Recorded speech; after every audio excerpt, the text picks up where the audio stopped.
నిమిషానికి ఏం జరుగుతుందో తెలీదు. ఒక పెద్దాయన రోడ్డుపై రక్తం మడుగులో పడున్నాడు. యాక్సిడెంట్ అనుకున్నారంతా. ఒళ్లంతా రక్తసిక్తం, గొంతు కోసినట్టుగా గాయం కనిపిస్తోంది.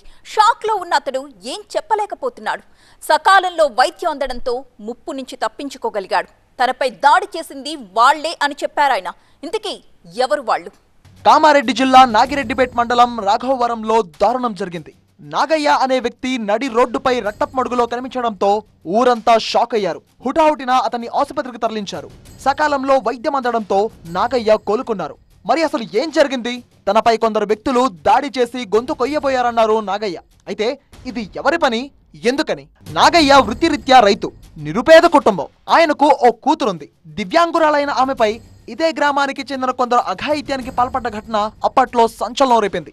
ఇదే గ్రామానికి చెందిన రమేష్, శ్యామ్, శ్రీకాంత్ సహా మరో వ్యక్తికి జైలు శిక్ష కూడా పడింది. అయితే నిందితులు బయలుపై బయటకు వచ్చారు. తన కూతురికి జరిగిన అన్యాయంపై నాగయ్య న్యాయ పోరాటం చేస్తున్నారు. త్వరలో ఈ కేసు కోర్టు విచారణకు వస్తున్న క్రమంలో ఈ ఘటన జరగడం సంచలనం రేపింది. తనపై దాడి చేసింది వాళ్లే అన్నారు నాగయ్య.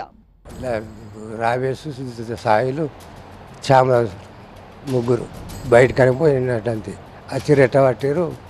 ఒకడేమో వేసిన, ఒకడేమో కింద పడేసారు. ఇద్దరు కేసు నడిపిస్తున్నట్టే జరిగినట్టు డౌట్. కోర్టులో కేసు ఇప్పుడు నడుస్తుందా, ఎక్కడ నడుస్తుంది, ఏమని చెప్తారు? అంటే వీళ్ళు హాజరవుతున్నారు ఆ కేసు? మొన్న వారం రోజుల కింద పోయి వచ్చారు. కేసులు ఉన్న వాళ్ళు రమేష్, ఈ తిరుమల పోవడానికి అని పేరు స్వామి. శిక్ష తప్పదు అనే కక్షతోనే పక్కా పథకంతో దాడికి పాల్పడ్డారని వాపోయారు నాగయ్య కుటుంబ సభ్యులు. తమకు న్యాయం చేయాలని వారు వేడుకున్నారు. కేసు నడుస్తుంది, ఆ గొడవ వాళ్ళ కక్షలేమో, ఇక ఇదే కక్షనేమో కేసు పెట్టిర్రు అన్న కక్ష మీద అట్లా చేసి. మరోవైపు నాగయ్యపై దాడి ఘటనకు తమ వాళ్లకు ఎలాంటి సంబంధం లేదంటున్నారు ఆరోపణలు ఎదుర్కొంటున్న ఆ నలుగురి కుటుంబ సభ్యులు. పోలీసులు వచ్చి తమ వాళ్లను తీసుకెళ్లారన్నారు. కూడా చెప్పారు, మా ఇద్దరు వరకు మేము పోలేం సార్, చంపేసిన సార్ మేము పోలేం. నేను కూడా చెప్పిన, వాళ్ళు పోలేరు సార్. 7 దాకా నన్ను 8 అయింది. నేను 8కే పోయి ఆడమంటున్నాము చిన్న దగ్గర. ఆడికి పోయి కళ్ళు తాగి మర్రొచ్చిన సార్ గంతే. అది ఎంత ఆలస్యం కూడా కాదు. ఇంతకీ నాగయ్యపై దాడి చేసిందెవరు, ఎందుకు చేశారు? అన్ని కోణాల్లో దర్యాప్తు చేపట్టారు నాగిరెడ్డిపేట పోలీసులు. నిజాలేంటో ఇంకా విచారణలో తేలాల్సి ఉంది.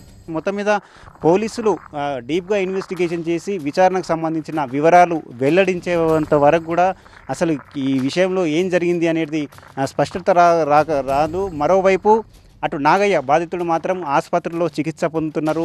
ముత్తమ్మతో పాటు వాళ్ళ కుటుంబ సభ్యులంతా కూడా ఆసుపత్రి వద్దనే ఉన్నారు. పోలీసులు ఈ కేసు విషయంలో విచారణ జరిపి అసలు విషయాలు బయటపెట్టాలని చెప్పి అటు గ్రామస్తులు కూడా డిమాండ్ చేస్తున్నటువంటి పరిస్థితి ఉంది.